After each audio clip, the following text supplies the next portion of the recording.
Hello, my name is emilystaley. I'm an RN to BSN student at Indiana State University. I'm in my community health nursing class. This is my health education project number 4, and I'm going to be talking about the population at risk, that is DES babies.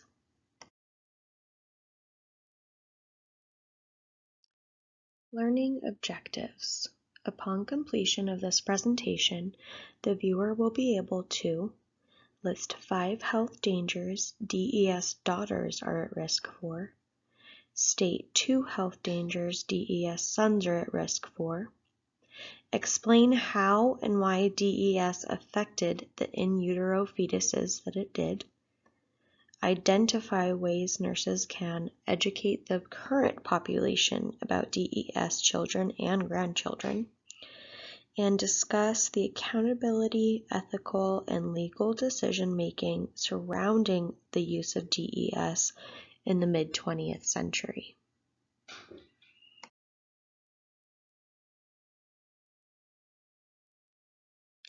Please stop now to take the pretest to assess your prior knowledge about DES babies. The pretest can be accessed by clicking the link titled Pretest in the description of the YouTube video.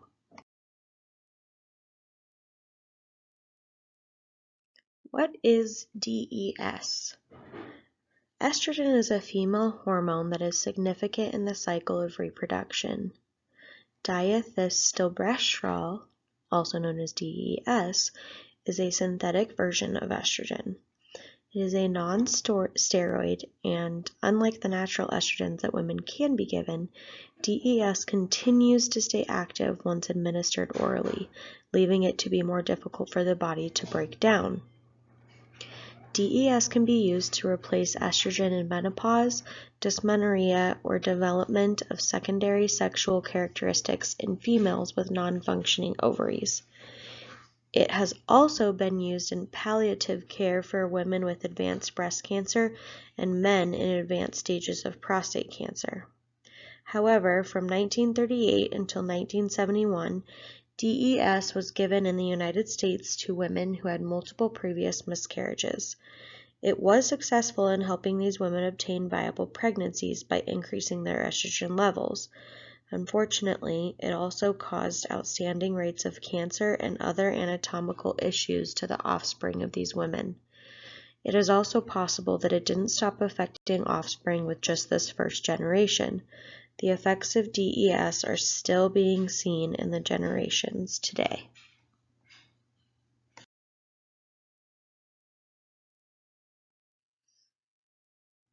Both daughters and sons of DES are at risk for certain health issues. DES daughters are at risk for endometriosis, breast cancer, clear cell adenocarcinoma, pancreatic cancer, cervical precancers, giving premature birth in their own pregnancies, having ectopic pregnancies, having preeclampsia during their pregnancies, having infertility, autoimmune conditions, cardiovascular diseases, pancreatic disorders, early menopause, depression, and psychosocial characteristics.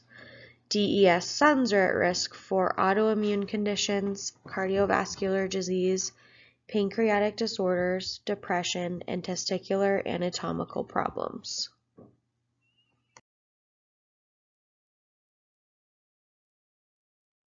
Multi-generational endometriosis.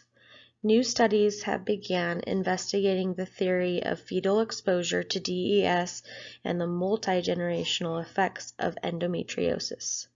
What is endometriosis? It is a disorder in which the tissue of the uterus abnormally grows outside of the uterus and can painfully affect the ovaries, fallopian tubes, and pelvic area, but can also spread to any tissue of the body. It is a disorder that is influenced by estrogen alongside environmental and genetic causes. How does DES increase the likelihood of DES daughters having endometriosis? Increased estrogen activity during a woman's pregnancy increases the risk of the infant having endometriosis during her lifespan. As we have learned, DES is a man-made estrogen that continues to stay in the body longer because it stays active after administration and makes it more difficult for the body to break down.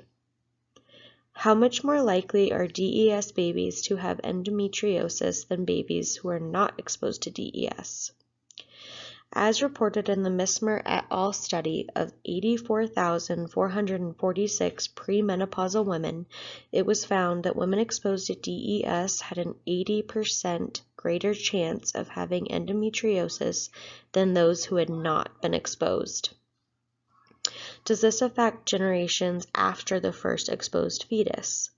The same study followed a family of a mother who had 10 pregnancies, 6 of them daughters, and all were exposed to DES in utero.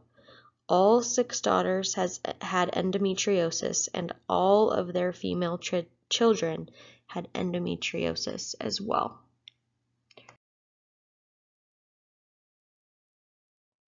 Why is this PAR still important?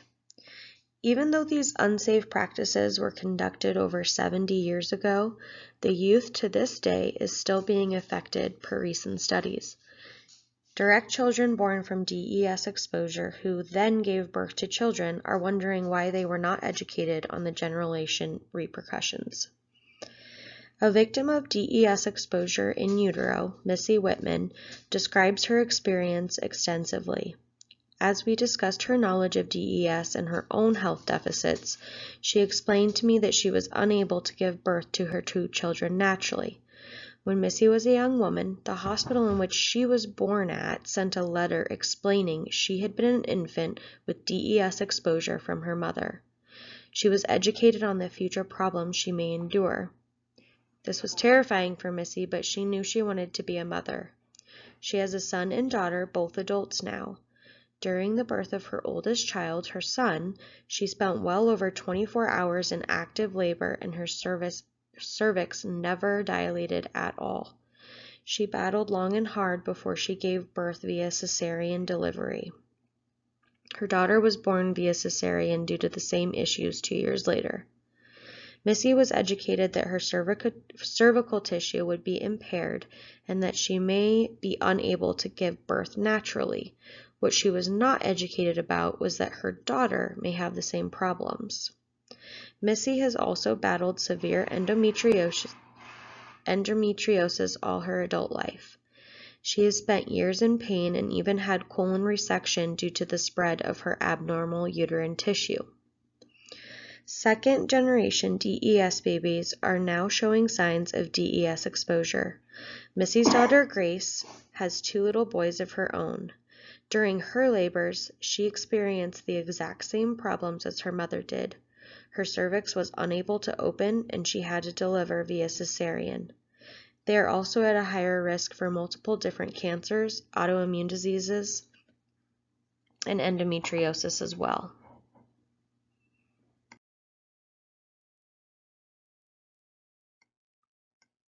Nurses can advocate for these patients by educating this next generation of DES babies about the possible health dangers they're at risk for. As Missy discussed in our interview, she was notified from the hospital she was born at about her exposure. This notification was crucial to how these young women cared for themselves and their offspring, but the notification stopped there. My proposal is that routine familial education be done for women in childbearing years today. These women need to know if their mothers were exposed to DES so they can understand the risk they could be impacted by. Can Grace be at risk for breast cancer, endometriosis, or cardiovascular disease because of her mother's DES exposure in utero? Could DES be one of the reasons we see such prevalence in these certain diseases today? Helping women find their ancestral exposure to DES can help them better prepare for childbearing years and adulthood disease.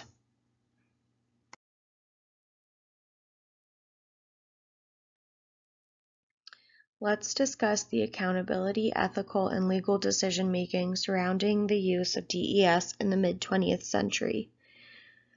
Clearly, the use of DES was unsafe and under-researched. However, as years passed and disease processes were discovered to be related to DES exposure in utero, the healthcare system was legally obligated to begin to create a systemic procedure to alert and notify all children born from it.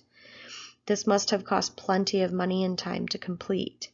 However, after the first exposed generation, again, the subject was under-researched. This has caused us to now see the continuation of uneducated victims of the second generation. These repercussions could be grossly misdiagnosed if family medical history is not asked. Ethically, we need to continue to question parents, grandparents, and even great-grandparents' medical histories for women to understand their risk today. We need to be held accountable for the mistakes of the past and try to prepare these families for the future.